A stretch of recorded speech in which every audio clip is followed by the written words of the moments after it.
Quem eram as pessoas sustentadas pelo goleiro Bruno, que podem ser todas cúmplices de um assassinato? E o homem que teria executado cruelmente Elisa? O Fantástico conseguiu um vídeo que mostra com exclusividade o ex-policial fazendo treinamentos com o uniforme da tropa de elite da Polícia Mineira, muito tempo depois de ser expulso. Tudo começou neste campinho que fica dentro da favela onde Bruno foi criado. É no lugar conhecido como Buracão que o goleiro encontrou aquele que se tornaria o melhor amigo, Luiz Henrique, o Macarrão. Gostava de bola, toda a vida gostou muito de jogar bola. Os dois jogavam no 100%, um time de futebol amador de Ribeirão das Neves. Na camisa do uniforme, uma foice, uma máscara e os dizeres, só os fortes prevalecem. Mesmo famoso, Bruno nunca abandonou o time. Quem eram as pessoas sustentadas pelo goleiro Bruno, que podem ser todas cúmplices de um assassinato? E o homem que teria executado cruelmente Elisa? O Fantástico conseguiu um vídeo que mostra com exclusividade o ex-policial fazendo treinamentos com o uniforme da tropa de elite da Polícia Mineira, muito tempo depois de ser expulso. Tudo começou neste campinho que fica dentro da favela onde Bruno foi criado. É no lugar conhecido como Buracão que o goleiro encontrou aquele que se tornaria o melhor amigo, Luiz Henrique, o Macarrão. Gostava de bola, toda a vida gostou muito de jogar bola. Os dois jogavam no 100%, um time de futebol amador de Ribeirão das Neves. Na camisa do uniforme, uma foice, uma máscara e os dizeres, só os fortes prevalecem. Mesmo famoso, Bruno nunca abandonou o time. O Bruno, nas suas folgas, vem e joga com a gente, patrocina o time também. E o presidente do time é o Macarrão. Neste vídeo, obtido com exclusividade pelo Fantástico, o goleiro aparece no vestiário momentos antes do 100% entrar em campo. A amizade entre Macarrão e Bruno saiu da favela. O goleiro passou a frequentar o bairro Liberdade, onde Macarrão nasceu. Aqui, conheceu Elenilson Vitor da Silva, o Emerson de Souza, o Coxinha, e Flávio Caetano. De amigos, os garotos do Liberdade passaram a ser funcionários de Bruno. Macarrão era o braço direito do goleiro do Flamengo. Não tem como não falar que era o braço direito do Bruno, porque você me chama de meu irmão, então você vai resolver para mim, então é você que resolve. A amizade de Bruno era tão importante que ficou marcada em uma frase, tatuada nas costas de Macarrão. Bruno e Maca, a amizade nem mesmo a força do tempo irá destruir. Amor verdadeiro. Para os amigos, Bruno era mais que um ídolo. O que ele dizia virava lei. O pessoal obedecia muito ele, né? Realmente era assim. Todos são leais ao Bruno. Todos trabalhavam pro Bruno, entendeu? Cumplicidade que, segundo a polícia, é mais evidente no caso Elisa Samúdio. De acordo com depoimentos anexados ao inquérito, Macarrão estava no carro quando a modelo foi agredida. As coronhadas teriam partido de um adolescente que está apreendido no Rio de Janeiro. Daiane Souza, mulher de Bruno, foi quem tirou a criança do sítio. Ela teve a ajuda de Emerson de Souza, o Coxinha, e de Flávio Caetano. Enquanto ficou presa no sítio, Elisa era vigiada por Sérgio Rosa Salles, primo do goleiro. Elenilson Vitor teria visto a modelo machucada com o bebê e ficou em silêncio. Num dos depoimentos, chegou a mentir para a polícia. Então ele vai ser indiciado também. O desaparecimento e a morte de Elisa tem ainda um outro personagem que, segundo a polícia, agiu cruelmente. Ele é Marcos Aparecido dos Santos, um ex-policial civil. Segundo a investigação, ele teria assassinado a ex-amante do goleiro Bruno aqui dentro desta casa. O ex-agente foi exonerado da Polícia Civil em 1992 por indisciplina, mas nunca abandonou a farda, como mostra esse vídeo gravado em 2008 e obtido com exclusividade pelo Fantástico. No mesmo sítio em que a polícia fez buscas pelos restos mortais de Elisa em Esmeraldas, ele aplicava cursos e dava treinamento a pessoas que usavam o uniforme do GRE, Grupo de Resposta Especial da Polícia Civil. O grupo foi criado em 2004 com 59 policiais, mas foi extinto no ano passado. Os agentes passaram a ser investigados depois da suspeita de que o sítio alugado por Marcos teria sido usado por grupos de extermínio. No certificado recebido por um dos integrantes do curso, aparece o carimbo do GRE e a assinatura do então coordenador do grupo, o inspetor Júlio César Monteiro de Castro. 16 anos após o afastamento, Bola continuava se passando por policial. Andava armado e usava o uniforme do GRE. Essas imagens demonstram a pessoa que, a princípio, parece com a pessoa do Marcos, e é necessário agora a corregedoria, a partir de amanhã, vai determinar a instauração de um procedimento apuratório para poder entender, melhor esclarecer a participação desta pessoa, que tipo de curso que ela quer, como que ele se deu e todas as nuances que permeiam este fato. Vambora, para não, vambora! Estamos de volta. O desaparecimento de Elisa Samúdio era um quebra-cabeça que a polícia não conseguia montar. Até que um homem decidiu contar o que sabia para proteger um sobrinho que estava envolvido no caso. Mais do que proteção, ele deu o ponto de partida para a reviravolta que a história teve esta semana. O homem que mudou o rumo da investigação agora vive com medo. Eu não tenho dormido direito. Minha vida tá... Eu tô sem sossego, né? Eu tô aí em desespero, né? Recebi ligações. Aí, mané, se liga, já era, dessa vez tu vai, compadre, não tem saída para você. Ele pediu à polícia para ser incluído no programa de proteção à testemunha, mas ainda não houve resposta. Mas por que será que o tio decidiu denunciar o próprio sobrinho? A história começa quando o menor foi morar na casa do goleiro Bruno há 3 meses. Ficava ali, varria uma coisa, limpava outra, ele sempre dava uma força dentro da casa. O menor tem 17 anos e não tinha passagem pela polícia.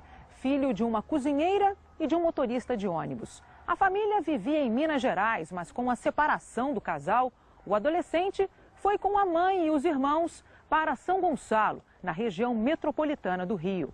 O jovem parou de estudar no 8º ano do ensino fundamental. Ele foi convidado a passar fins de semana na casa do goleiro Bruno. As mordomias agradaram tanto que o rapaz acabou ficando. O Bruno já ia botar ele na escola, só estava esperando assim, os documentos dele da escola, vir para cá e tal. Os irmãos do adolescente sentiam saudades dele e faziam visitas. A última teria sido uma semana antes do desaparecimento de Elisa. O tio conta que eles ouviram Macarrão ameaçando Elisa pelo telefone. O que o Macarrão dizia? Eu vou matar ela. Falou que ia matar ela. Foi o que ele chegou lá passando para mim. No dia 24 de junho, o desaparecimento de Elisa passou a ser investigado pela Polícia Mineira.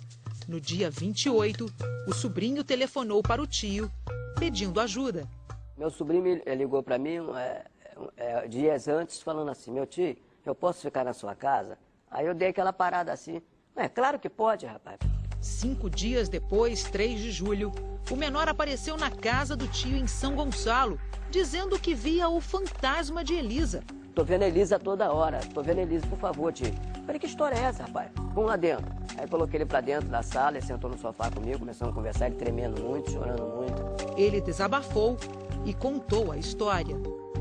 Bruno teria ficado furioso com a fuga do menor e exigiu que ele voltasse. Ele voltou. O sobrinho ficou incomunicável por 2 dias. Não atendia aos telefonemas do tio. Foi aí que o homem decidiu fazer a denúncia. O que levou a denunciar foi o estado que ele estava, que ele se encontrava, e que ele chegou na minha casa pedindo socorro, e a distância que ele ficou depois, eu não tinha contato com ele, eu não sabia o que estava acontecendo, eu temei a morte dele, fiquei com medo de matarem ele. Foi assim que a polícia do Rio entrou na investigação. O menor foi apreendido na casa de Bruno. O depoimento do menor mostrou a frieza, a premeditação, a cadeia de fatos que foram organizados, planejados para o desfecho que acabou acontecendo em Minas Gerais. O depoimento do menor foi o ponto de partida para as prisões feitas ao longo dessa semana. O jovem afirma que Bruno não presenciou o assassinato de Elisa Samúdio, ao contrário do que disse Sérgio, primo do jogador. A polícia e o tio acreditam que o adolescente tentou proteger o goleiro durante o interrogatório. Ele teria, porque era o Bruno que ajudava a família, era o Bruno que fazia tudo. Então ele achava que se acontecesse isso, ia tudo de água abaixo, né? Ia perder as mordomias, né? Na vizinhança, o envolvimento do menor ainda causa surpresa. Ele era uma pessoa muito boa mesmo. Ele nunca passou assim pra gente uma pessoa ruim, entendeu? E ele nunca mostrou momento algum ser uma pessoa agressiva? Pra gente foi uma coisa que a gente não esperava isso dele. Agora a gente volta a falar com informações inéditas sobre o caso do goleiro Bruno, acusado de mandar matar a ex-amante. O Fantástico teve acesso com exclusividade ao conteúdo do computador que Elisa Samúdio usava na memória do aparelho, o registro de conversas que ela teve com amigos. Um deles se identifica como jogador de futebol. Quais foram as dúvidas e os dilemas que Elisa enfrentou antes de ir ao encontro de Bruno? As conversas que ela teve com os amigos pela internet ajudam a entender o que aconteceu antes do desaparecimento. A polícia ainda não sabe quem realmente são as pessoas que aparecem nos diálogos. Na internet, onde não é preciso usar o nome verdadeiro, a própria Elisa não usava. Ela se identificava com a frase "fácil é julgar". Uma das conversas dá a entender que a pessoa com quem Elisa fala seria um jogador de futebol. A conversa foi no dia 3 de abril. Tudo bem? Parabéns pelo gol que tu fez no meu time. No dia 28 de abril, Elisa pede conselhos para a mesma pessoa, que desta vez se identifica como um consagrado jogador. Decidimos preservar o nome porque a identidade dele ainda não foi confirmada. Preciso de uns conselhos seus. Bom dia, tudo bem? Tudo, e você? Só estresse com o inútil do Bruno. Não sei mais nem o que fazer. Por quê? Todo mês ele mandava o cara que trabalha para ele depositar uma miséria. Esse mês tá enrolando. O acordo para ele depositar foi de eu ficar quieta, não falar nada para a imprensa. Ele não depositou? Mas ele tá cutucando onça com vara curta. Em outro trecho, ela conta que conseguiu falar com Bruno. Falei com o Bruno. E aí? Nada demais. Ele disse que depois do jogo ou amanhã ele me chama, que a intenção dele é ajudar. No dia 3 de maio, Elisa trocou mensagens novamente com a mesma pessoa. Falei com o pai do meu filho. Tá tudo bem? Tá andando. Pediu um voto de confiança. Disse que não merece, mas vai fazer por onde? Cadê minha camiseta? No mesmo dia, para uma pessoa que se identifica como Luana, Elisa conta que falou com Bruno. E o pai dele? Já conheceu? Não ainda, mas estamos nos falando. E a audiência? Vai demorar, viu? Só depois de agosto. Não podia demorar tanto. Brasil. Tem casos que saem bem mais rápido. Caraca, no Brasil é rapidinho. Dá até cadeia. Tem que ver se a sua advogada não tá fazendo corpo mole. Pensão, mas é DNA. Mas como ele tem dinheiro, deveria ser mais rápido. Mas ele tá ajudando. Começamos a nos falar essa semana que passou. Rodei a baiana. Falei que se não me ligasse, eu ia fazer barraco no hotel. Aí ele ligou e pediu um voto de confiança. Voto de confiança pra ele? Era só o que faltava. É difícil. Ele não merece nem atenção. Quem sabe ele, vendo o garoto, resolve fazer o DNA e registrar de boa. Elisa também fala com uma pessoa identificada como Juninho. Ela pede informações sobre a agenda do Flamengo. Preciso de um favor seu. Tu tem como descobrir em qual hotel o Flá vai ficar? Não vou fazer barraco. Acho bom mesmo. Só vou ligar pra falar com o Bruno. Para o advogado da família de Elisa Samúdio, as conversas demonstram que Bruno estava convencendo Elisa a acreditar nele e, assim, atraí-la para o Rio de Janeiro.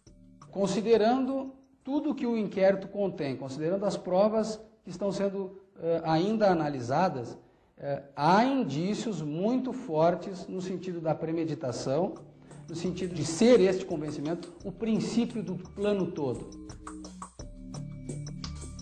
O Fantástico mostra agora o relato detalhado dos últimos dias da vida de Elisa Samúdio. Sexta-feira, 4 de junho, feriadão de Corpus Christi. Elisa Samúdio estava hospedada nesse hotel na Barra da Tijuca, no Rio de Janeiro. Segundo a polícia, a reserva tinha sido feita por Bruno e foi Bruno também quem pagou a conta desse hotel. De acordo com amigas de Elisa, ela veio de São Paulo para cá na esperança de que o goleiro reconhecesse a paternidade do filho dela. Mas naquela tarde, Elisa deixou o hotel acreditando que ia levar o menino de 4 meses ao médico. Hoje, todos sabemos que a viagem que começou aqui terminou com a morte de Elisa. Mas o que aconteceu naqueles 4 dias, entre o momento em que Elisa deixou o hotel até ser assassinada? O que você vai ver agora é uma reconstituição feita por atores para o Fantástico. Não são imagens reais, mas uma encenação baseada no depoimento do menor de 17 anos que começou a esclarecer esse crime.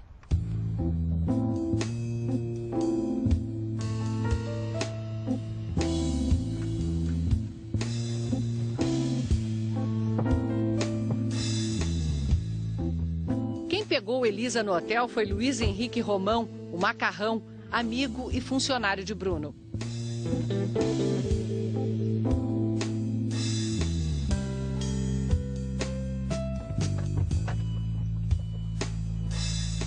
Elisa embarcou com o bebê, mas não sabia que havia outro ocupante no carro. O menor estava escondido no porta-malas, armado. Elisa acomodou o bebê e o carro partiu. Perdeu, Elisa! Perdeu, meu irmão! Poucos minutos depois, o menor saiu do porta-malas com a arma em punho. Filho, tá doido? A reação teria sido imediata. Elisa desarmou o menor e tentou atirar, mas o revólver estava descarregado. O menor retomou a arma e deu 3 coronhadas na cabeça da jovem, que ficou ferida. Fica quietinha. Depois, carregou a arma. Tá maluca, rapaz? Você tá maluca?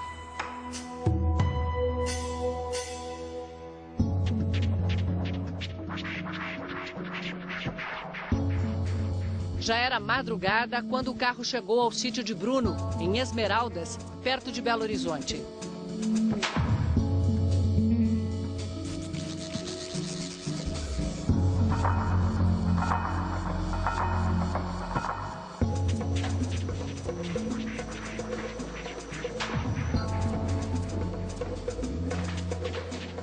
Lá dentro havia uma mulher, a empregada doméstica. Elisa foi trancada com o bebê num quarto. Macarrão e o menor ocuparam outros quartos da casa.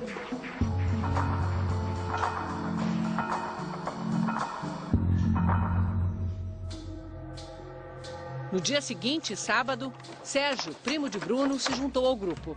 Coube a ele a tarefa de vigiar Elisa, que podia circular pela casa, mas estava sem o celular. Sem comunicação com o mundo lá fora, a jovem estava calada. Mas aceitou almoçar, embora tenha comido pouco.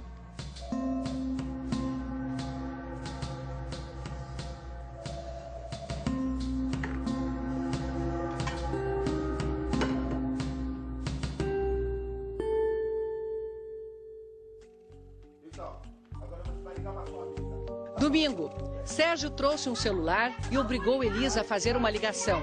Ele ameaçou matá-la se ela não dissesse a uma amiga em São Paulo que estava bem e que Bruno ia dar a ela dinheiro e um apartamento para morar em Belo Horizonte. A cena foi testemunhada por Macarrão e pelo menor.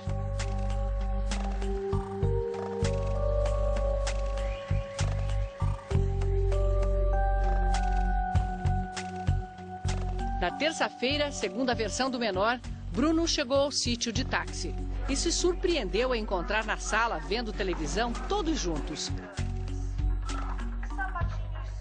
Elisa, o bebê e seus vigias de cativeiro. Macarrão, Sérgio, a empregada e o menor. Irritado, Bruno se retirou da sala com Macarrão e Sérgio. O menor ouviu quando o goleiro disse aos outros para resolver o problema. Ouviu também o grupo argumentar que não poderiam libertar Elisa porque o problema seria maior ainda. Bruno disse que não queria que se repetisse o que aconteceu da primeira vez. Uma referência à tentativa de forçar o aborto no ano passado.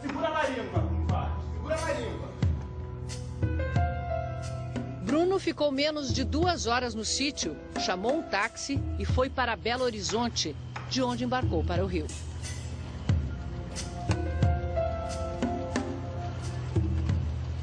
Isso foi o que disse o menor, que Bruno voltou para o Rio de Janeiro e não participou do assassinato.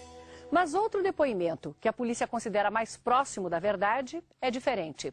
É o depoimento de Sérgio, primo de Bruno. Sérgio nega que tenha sido um dos vigias de Elisa no cativeiro.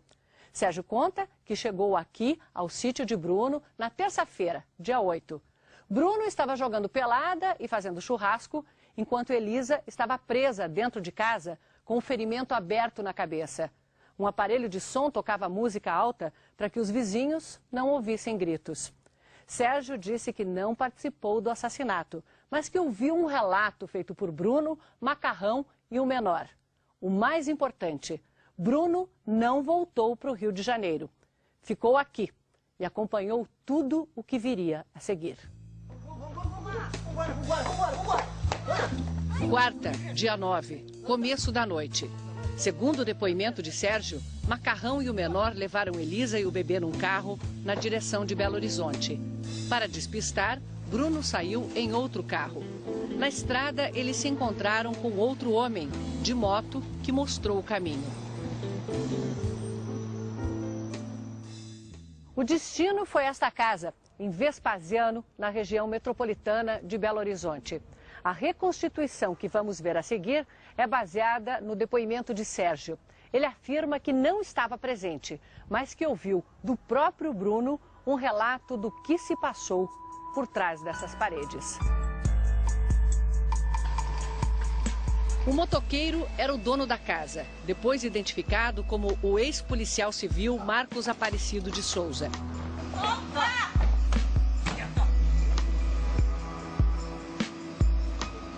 Havia muitos cães Rottweiler na casa. Elisa disse para o ex-policial que não queria mais apanhar. A resposta que ouviu: "Você não vai mais apanhar, não. Você vai é morrer." Você vai morrer. Ele então amarrou as mãos de Elisa. Não! Cala a boca! Cala a boca! Me solta! Em seguida, segurando-a por trás, a estrangulou. Macarrão desferiu vários chutes no corpo caído no chão. O matador disse que iria esquartejar o corpo e dar os pedaços para os cães comerem. E perguntou se Bruno e seus companheiros queriam ficar para acompanhar. Mas eles foram embora, levando o bebê.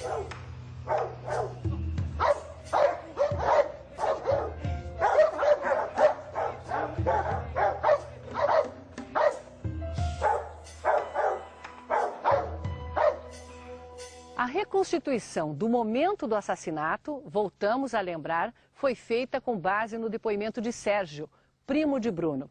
Sérgio disse que ao voltarem aqui para o sítio, Macarrão e o menor estavam nervosos, Bruno calmo. Lá fora, uma mala cheia de roupas queimava numa fogueira. Sérgio disse que perguntou: "Cadê a menina e a criança?" E o Bruno respondeu: "Ela já era, acabou o tormento." Sérgio disse que os três revelaram que o plano original era matar também o bebê, mas que desistiram na última hora. Sérgio, então, disse que perguntou: "Não era melhor resolver na justiça?" E o Bruno disse: "Já está feito, cara." Em seguida, se emocionou e disse estar arrependido. O Fantástico começa agora com uma investigação especial sobre o caso do goleiro Bruno, um ídolo do futebol preso esta semana acusado de um dos crimes mais bárbaros da história do Brasil. Segundo depoimentos e investigações da polícia, Bruno mandou matar a ex-amante, mãe de um bebê de 4 meses, que seria filho do próprio Bruno. Elisa Samúdio foi torturada, morta por asfixia e ainda esquartejada, de acordo com as investigações. E o mais impressionante é a frieza de Bruno depois de cometer essa barbaridade. A gente viu uma pessoa altamente centrada, um indivíduo que não expressa, né, um desequilíbrio emocional, como ansiedade, que responde sob pressão. Ele está muito contido e com características muito próprias de pensar em si mesmo. Nesta quarta-feira, quando se entregou à polícia, uma câmera registrou o que Bruno disse dentro da delegacia.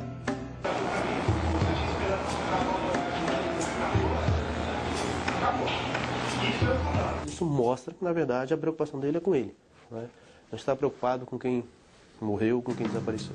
Segundo o psiquiatra, a frieza de Bruno é semelhante à reação de Suzanne von Richthofen, condenada por tramar a morte dos próprios pais. E, mais recentemente, com o caso de Isabela Nardoni, a menina que foi morta pela madrasta e pelo pai, Alexandre Nardoni. Lembro da cena muito bem, o policial do lado dele, como se tivesse caído qualquer coisa, menos a filha dele. O advogado criminalista e ex-policial Milton Bednarski, um conhecido colecionador de histórias de crimes bárbaros, resume numa frase o perfil desses assassinos. Você não diz, eles são dissimulados, né? O maior sinal desse comportamento predatório, um comportamento destruidor, é o desprezo pelo